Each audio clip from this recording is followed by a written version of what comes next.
Je m'appelle Émilie Richard, de mon vrai prénom, et mon nom de scène est Priscilla Jones depuis un peu plus de 15 ans maintenant. Et je vis à côté de Nantes, à Montaigu. Alors, j'ai grandi à Niort, dans le 79, c'est près de La Rochelle. Il n'y a pas grand-chose à en dire de cette ville. J'ai fait mes études là-bas jusqu'à mes 19 ans environ.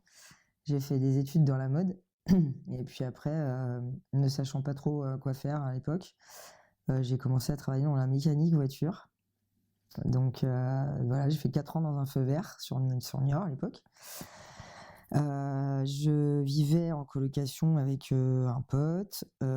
J'ai été 6 ans avec mon premier amour, avec qui je vivais sur Niort. J'ai 4 frères et sœurs qui sont uniquement de parents divorcés, donc recomposés. Je suis la fille unique de mes parents. Donc je suis l'aînée de toute cette fratrie. J'ai commencé à devenir adolescente plus et j'ai commencé mon travail à feu vert parce qu'il fallait que je m'assume et que je trouve un appartement et que voilà, que je fasse ma vie, puisque j'avais pas mal de problèmes familiaux et avec mes parents ça se passait pas très bien. Donc il a fallu que je trouve un boulot et que je m'assume. Du coup, ce feu vert, c'était pas franchement l'idéal pour moi. Je savais déjà que j'étais différente. Et puis, je faisais de la musique, moi, déjà, depuis 7 ans, parce que j'étais au conservatoire pour du chant. J'ai chanté pendant 7 ans dans un conservatoire, j'ai fait 2 ans de piano. Et je faisais déjà pas mal de casting à l'époque et d'émissions pour la chanson. Et puis, du coup, j'ai rencontré des personnes en boîte à l'époque, quand j'étais adolescente, qui m'ont proposé de me lancer un peu plus dans le milieu de la nuit. Donc cette personne en particulier s'appelait Farid.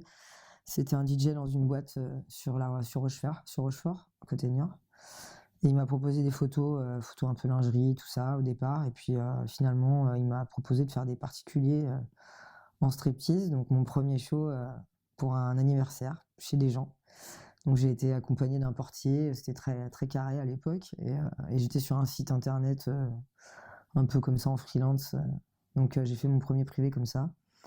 Et puis de bouche à oreille, j'ai commencé à travailler un peu à droite à gauche dans les discothèques du coin. Et du coup, ça a commencé à me faire parler. Donc voilà, j'ai commencé comme ça. Et puis j'ai quitté Feu Vert définitivement quand on m'a proposé un contrat sur Nantes, dans un cabaret qui à l'époque s'appelait le Strip Café. Voilà, on dansait sur scène, on avait une danse à faire pour que les clients nous choisissent pour faire des danses privées. À l'époque, c'était assez classe.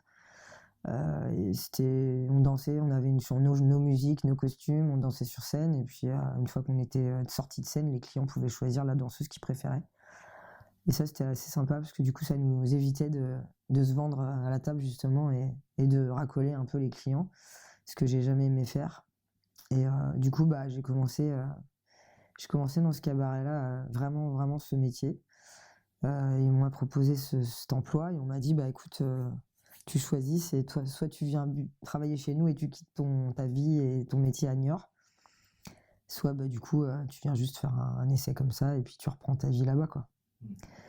Et puis, j'avoue que j'ai pas mis beaucoup de temps à y réfléchir. J'avais déjà en tête d'avoir une vie différente et puis d'être un peu une artiste dans n'importe quel domaine, mais en tout cas, je voulais faire ma carrière à moi dans le milieu artistique. Et puis, du coup, je me suis lancé. J'ai tout quitté, je suis parti de Niort et j'ai débarqué à Nantes avec mon petit baluchon. Et j'ai fait 1 an au Strip Café, ça m'a beaucoup appris. Je les remercierai toujours, d'ailleurs, je les vois toujours. Mais c'est grâce à eux que j'ai pu me lancer. Et puis au bout d'1 an, ils ont vendu, il y a eu pas mal de manipulations chez eux où ils ont dû fermer, etc.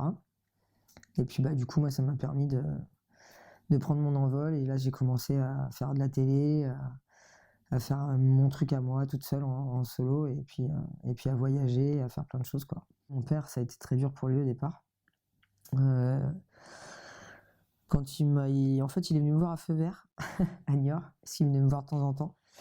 Et quand il a appris que j'étais plus là et que j'étais partie pour travailler dans un cabaret de striptease, bah alors là, ça a été, je pense, la dégringolade pour lui. Je pense que dans sa tête, il s'est juste dit que j'étais devenue une pute, quoi, clairement. Je pense que dans la tête d'un papa ou de n'importe quelle personne qui connaît rien dans ce métier ou dans ce milieu, bah, ça devient un peu la cata, quoi.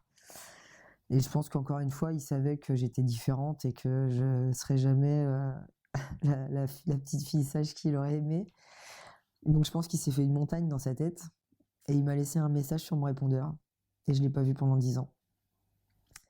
Donc ça a été un peu compliqué, mais après j'étais déjà enfin mes parents étaient divorcés quand j'étais toute petite, donc j'ai toujours vécu qu'un week-end sur 2 avec mon père.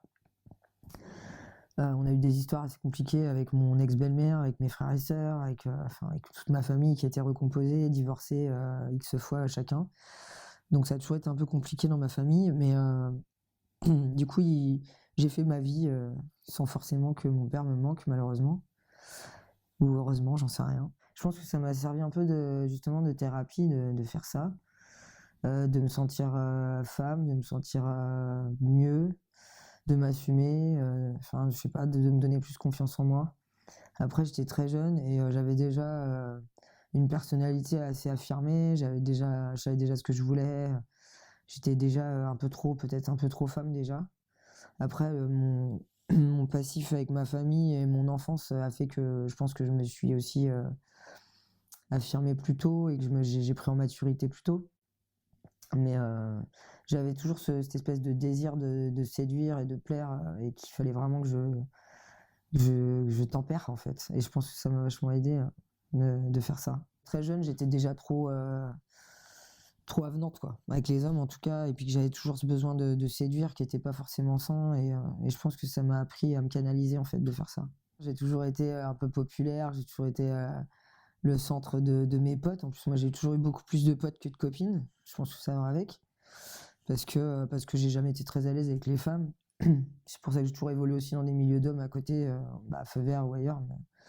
Mais je me suis toujours plus senti en sécurité et puis plus bien avec des hommes, quoi. Donc du coup, c'était un milieu où forcément j'allais être encore une fois avec des hommes. Mais du coup, je me sens beaucoup plus à l'aise. Parce que je suis plus sûr de moi, parce que je sais que je plais, parce que je sais que je suis une jolie femme et que c'est plus facile. Donc, quand j'étais jeune, j'étais pas sûr de tout ça parce que tu étais trop jeune pour savoir. Mais tu vois quand même ce qui se passe, tu vois le regard des gens, ce que tu dégages, etc. J'ai toujours dégagé quelque chose de différent, donc ça je le sentais déjà quand j'étais ado, mais ça me faisait un peu peur pour moi en fait, parce que j'avais peur parfois on sait jamais quoi, hein, tu peux tomber sur quelqu'un de malveillant et c'est vrai que j'avais besoin de me canaliser quoi. Mais je savais que je resterais pas en pleine campagne toute ma vie à rien foutre quoi. C'était sûr. Quand je monte sur scène, sur une grosse scène, avec beaucoup de monde ou dans un pays étranger, tu te mets une pression de fou en fait, parce que tu sais pas comment tu vas être perçu. Si dans un autre pays ça va être différent que dans le tien, le regard des gens par rapport à la nudité, au milieu du sexe et tout ça, il y a plein de pays qui sont différents du nôtre. Donc on peut jamais savoir comment ça va être perçu, mais tant qu'on a le trac, et c'est qu'on est toujours bon à monter sur scène. C'est le jour où on l'a plus que c'est mort, je pense.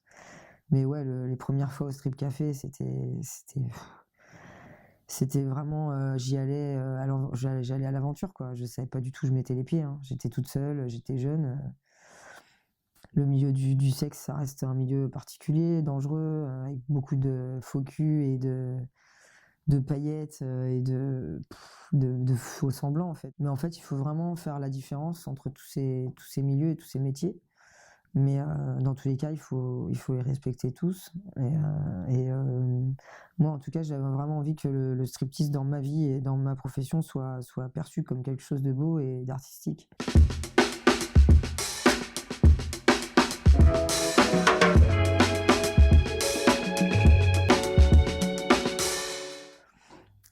Et je pense que bon, avec tout ce que j'ai fait depuis 15 ans, j'espère qu'aujourd'hui mon pari est réussi, mais j'essaye toujours de faire des belles choses et de proposer sur scène en tout cas des jolis spectacles, quoi.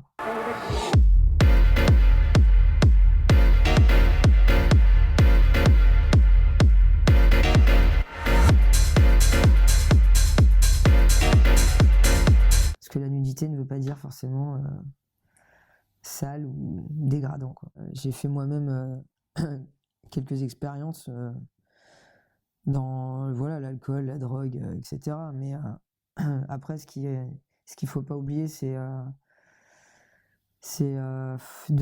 surtout quand tu travailles, de rester pro. Donc ça, je l'ai toujours été, je l'ai toujours respecté. Mais oui, moi j'en ai vu plein qui sont partis à la dérive et puis qui me faisaient peur et puis qui me faisaient de la peine aussi. Et c'est pour ça que quand c'était des amis ou des collègues proches, bah, je savais leur dire parce qu'il y a un moment où il faut arrêter en fait quand tu commences à partir en vrille et puis tu commences à être plus toi-même vraiment. C'est à ce moment-là qu'il faut que tu te ressources, que tu retournes chez toi et puis que tu retournes les pieds sur terre parce que c'est un milieu qui peut te détruire et puis il y a tellement de fausses personnes qui t'entourent que du coup bah, tu sais plus trop vers qui te tourner. Les gens ils te disent oui je suis là mon bébé, je vais t'aider, t'es mon ami machin, mais au final la semaine prochaine t'es rentré chez toi, il n'y a plus personne qui te donne de nouvelles et puis il n'y a plus personne qui en a rien à foutre de si t'es mort ou vivant, tu vois. Et c'est ça que j'ai vraiment détesté dans ce milieu, parce que moi je suis quelqu'un de vrai, d'entier, et quand je m'intéresse aux gens, je m'intéresse vraiment aux gens, en fait, je fais pas semblant. Et bon, des fois je suis peut-être un peu pot de colle, et je demande peut-être un peu trop de nouvelles, mais au moins c'est vrai. Et j'ai su dire aux gens qui m'étaient proches à ce moment-là qu'ils déconnaient. Et je pense qu'il en faudrait plus des comme ça, parce que ouais, l'alcool et la drogue, à un moment, quand on prend tous les jours parce que t'arrives plus à bosser sans, bah là ça craint. Mais c'est un milieu qui est dur, donc des fois tu peux pas faire autrement. Mais voilà, après la prostitution c'est autre chose. Il y a des frontières entre la France, la Belgique et la Suisse où c'est autorisé. Donc il y en a, elles se l'autorisent. Moi je le respecte complètement. Moi maintenant je suis marié, j'ai des convictions dans la vie qui sont pas celles-ci et ça m'a jamais même avec de l'argent à la clé, ça m'a jamais intéressé. J'ai eu la mauvaise expérience de bosser dans un gros club de striptease sur Lyon où du coup bah ça a été un peu la goutte d'eau qui a fait déborder le vase pour moi, pour les clubs de strip en tout cas. Déjà de base c'était pas ma cam, mais bon je l'ai fait alimentairement parlant parce que je voulais payer mon mariage et que c'était un peu la facilité, enfin facilité, façon de parler parce que c'était très dur, mais c'était le moyen le plus rapide d'avoir de l'argent pour payer mon mariage. Bah, c'était un endroit où vraiment tu vendais du show en privé, enfin c'était vraiment à la chaîne, c'est vraiment l'usine. Donc du coup tu fais ça toute la nuit, tu répètes tout le temps le même discours, tu parles tout le temps à des mecs qui sont là parce qu'ils ont juste envie de voir des nanas à poil. Donc c'est vraiment dégradant au possible. Il n'y a pas vraiment d'artistique pour moi là-dedans. Donc du coup je faisais un métier qui n'était pas celui que j'aimais faire. Même si ça reste le même métier, encore une fois, c'est une branche différente. Après, je l'ai fait et je cracherai jamais dessus parce que voilà, ça m'a ouvert l'opportunité de me payer mon mariage de princesse que je voulais. Donc voilà. Mais ça a été très dur à supporter, de voir déjà des tas de filles malheureuses et pas bien du tout dans leur tête et dans leur peau. Et puis bah voilà, d'être tout le temps avec un mec sur le dos qui te dit fais ci, fais ça, va faire ça, dépêche-toi, souris, fais pas ci, fais pas ça. Enfin, t'as toujours l'impression d'être houspillé.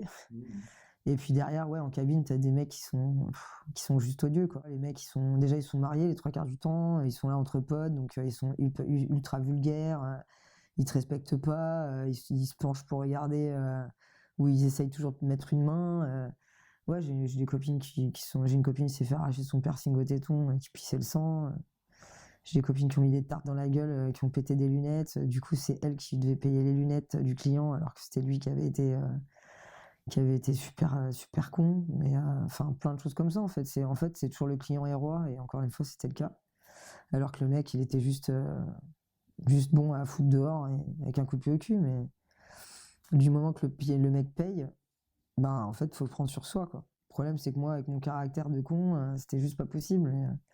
Du coup, ça bloquait à plein de moments. Pour moi, ça doit être un plaisir des yeux et respecté. Et voilà. Enfin, moi, j'adore prendre des striptease de femmes. Je trouve ça très beau. Quand je vais dans un club, je respecte leur travail et en plus, je participe, parce que c'est normal.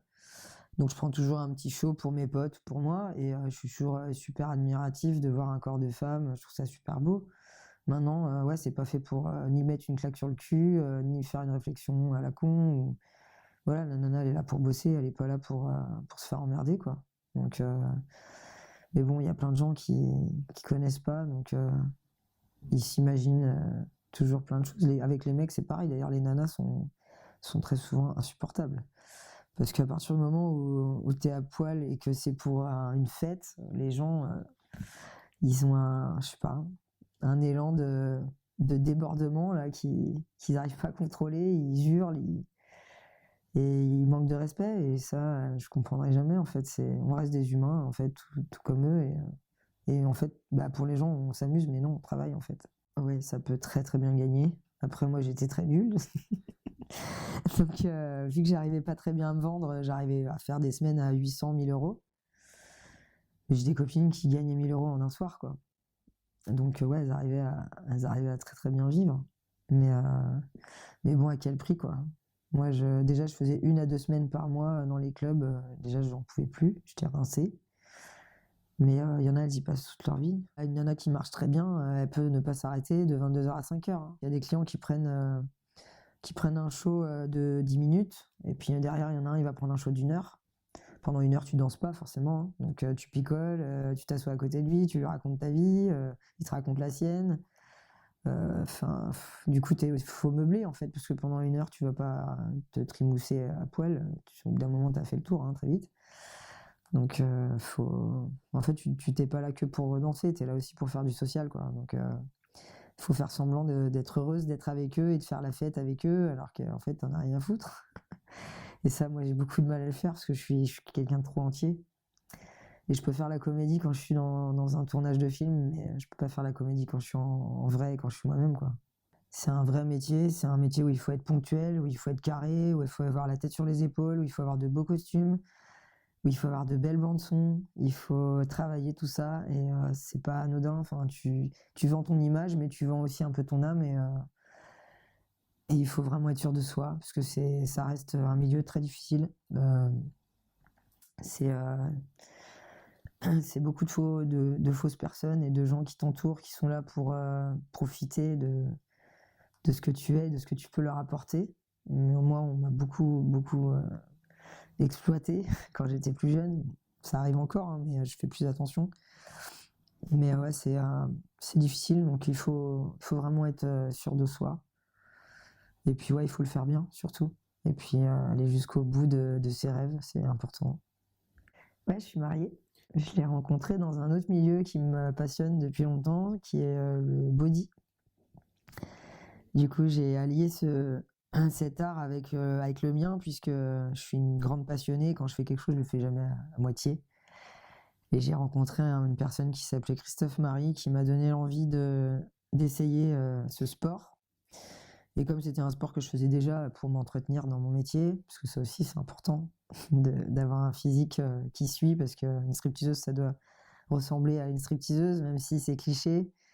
Pour moi, une stripteaseuse, ça doit être une femme qui représente la beauté de la femme, un peu peut-être cliché, mais en général, quoi. Une belle nana avec tout ce qui va avec.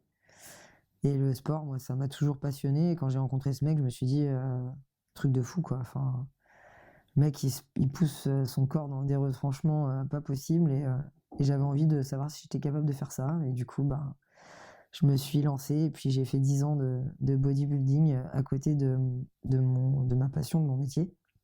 Ce qui était d'ailleurs difficile à allier, puisque être musclé quand on est stripteaseuse, c'est pas forcément quelque chose qui va ensemble. Donc des fois ça plaisait, des fois ça plaisait pas. Mais j'ai réussi encore une fois, à allier les deux sans que ça porte préjudice à mon métier. Et puis aujourd'hui, ça me suit. Enfin, les gens me connaissent comme quelqu'un de sportif aussi. Et je pense que mon personnage va avec. Donc ça, c'est top. Parce que j'ai une personnalité qui va avec mon physique. Et avec ma grosse voix aussi. Et du coup, je pense que tout ça ensemble, c'était mon personnage que je devais avoir au final. Et ouais, j'ai rencontré mon mari à la salle de sport. On se croisait déjà depuis longtemps et on se parlait pas, on se connaissait pas. Et puis en plus, si on avait quelqu'un tous les deux à l'époque, donc bon, il se passait pas grand-chose, mais en fait, il s'avérait qu'on avait pas mal de potes en commun. Et puis, ben, quand il s'est séparé de sa copine, il m'a contacté via les réseaux pour qu'on aille boire un verre. Et puis, on est allé boire ce verre et puis on s'est jamais requitté après. Donc voilà, ça fait plus de 5 ans que ça dure et qu'on est mariés devant Dieu. Donc c'est aussi quelque chose qui fait que j'ai toujours gardé le striptease, peut-être, mais ma vie de femme et mes convictions avant tout. C'est quelqu'un qui est vraiment, je dirais pas parfait, mais c'est quelqu'un qui est tellement pas comme ça en fait, il a jamais eu trop de, je pense qu'il a jamais trop d'a priori sur les gens déjà. Je pense qu'il apprend d'abord à les connaître et puis bah moi, il avait entendu parler de moi forcément, hein, depuis des années. Il me croisait dans les soirées, dans Nantes et parmi des gens qui lui parlaient de moi et qui lui ont dit derrière des tas de conneries. Mais il a su quand même regarder bah, avec ses propres yeux, quoi. Et du coup, bah, il s'est rendu compte qu'en fait, non, j'étais pas du tout comme ça. Et il a jamais été jaloux, c'est pas quelqu'un de jaloux. Et puis, bah, au final, c'est moi qui l'ai lancé lui aussi dans le striptease. Enfin, ça l'a fait de fou. On était une super équipe. Et puis aujourd'hui, je pense que lui aussi, ça lui a servi vraiment beaucoup de thérapie de faire ce métier parce que il en avait beaucoup besoin. Il a pas du tout confiance en lui.